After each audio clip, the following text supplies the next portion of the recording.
made by other countries that have actually entered the program and now they're exiting. So it's not like they're actually pulling out prematurely and why are we going there? No. Every country has its own problem, its own peculiar issues. Last year, we were not having these problems as we were having, so obviously it wouldn't make sense for us to enter an IMF program.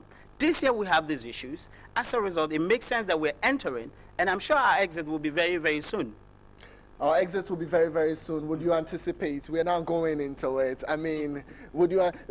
They're projecting already that your debts are quite unsustainable at this point. You're anticipating that will come out pretty soon. They haven't actually taken into consideration some of the preparations that we're making, and I'm sure, you know, as John actually articulated earlier, you have, you know, some kind of backup in terms of our energy sector. We actually, you know, trying to map up our energy supplies that can actually facilitate industry, that can actually facilitate some level of production. Now, have we taken into consideration some of these measures? No. Did they take into consideration some of the homegrown measures? For example, our forex issues that we really had a big hit about. Okay. I mean, the central bank had been able to put some measures, and it worked in a way, all right? They have actually testified that it worked. But of course, that is not holistic. We need a holistic program, including the IMF program, to make sure that where the IMF programs works, our internal homegrown programs also work. And as a result, can lift us out of this woods. So I don't really think that we're going to be in a mess come next year if really we diligently go according to some of the programs. But mind you, we have to resist some of the programs that could be socially fatal. And I don't think that a government that is this left of the center would actually want to do something like that, given the political expediency. You know, they have 2016 elections at the background. So when you're laying people off, it should hit back at you. Yeah. Well, let me come to the team going back again and just find out. So what muscle are they going to present? I mean, if you are in the team, what would you be looking out for, especially around this time? Where would you be directing your arguments towards? Well, like I said, I mean, it is clear that we have imbalances in our finances.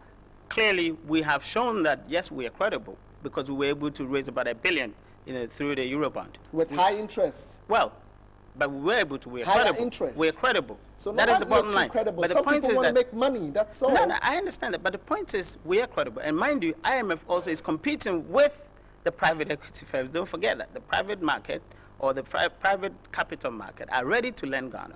And IMF is in competition with these, you know, with this particular market. So they also have an interest. So the point is, we are on a very good, you know, footing. Despite our woes, despite our challenges, we are still credible in the eyes of the market, all right? So I think that we competitively, I mean, in terms of the negotiation, I think that we have a very strong point. I think that we have a very strong team. And I think that we can make a very strong case why IMF must listen to us, our solutions, and then not to try to kind of make it a wholesale program to say, no, do this, do this. If I can remind you, the reason I'm saying that now is different from 1980s is because 1980s, some of the state institutions, i.e. the state companies that were actually functioning, were not functioning properly. So their debt has to be public debt. Now you have state institutions that have the capacity to generate their own funds, to generate their own revenues. Are you going to add it to the national debt as to the countries debt as a national debt? No, you can't do that. And as a result, you can't call for privatization of such state institutions that have the capacity to raise their own funds. So I think this is the differences between now and the 80s. Thank you very much, Dr. Kobby Mensah. You're a lecturer at the University of Ghana Business School. Sincerely, we're grateful that you came into the studios. Well, we will quickly be moving on, but we can show you that any issues cropping out of the deliberation, definitely this should be your ultimate channel that should bring it to you. After this break, we're back and we're speaking to that mover who would smoke everything. We'll be back shortly.